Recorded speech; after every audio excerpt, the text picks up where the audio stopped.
പന്തീരങ്കാവ് ഗാർഹിക പീഡന കേസിലെ യുവതി വനിതാ കമ്മീഷനിൽ പരാതി നൽകി. രണ്ടാമതും അക്രമം നേരിട്ട സംഭവത്തിലാണ് പരാതി. കോഴിക്കോട് കളക്ട്രേറ്റിൽ ഇന്നലെ ചേർന്ന സിറ്റിംഗിലാണ് യുവതി പരാതി നൽകിയത്. വിവരങ്ങളുമായി ദിസ്ന സുരേഷ് ഒപ്പം ചേരുന്നു. ദിസ്ന, പറയൂ.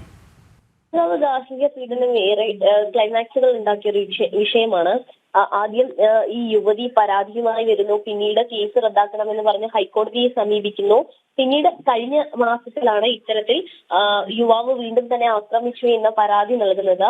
കൂടാതെ തന്നെ ഇന്നലെ കോഴിക്കോട് നടന്ന സിറ്റിംഗിലാണ് ഈ വനിതാ കമ്മീഷൻ ഇത്തരത്തിലുള്ള പരാതി ഈ യുവതി നൽകിയത് എന്നൊരു വിവരം തന്നെയാണ് നമുക്ക് അറിയാൻ സാധിച്ചത്.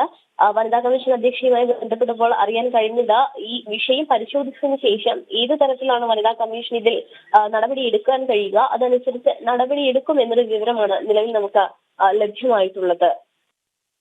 ശരി ദിസ്ന.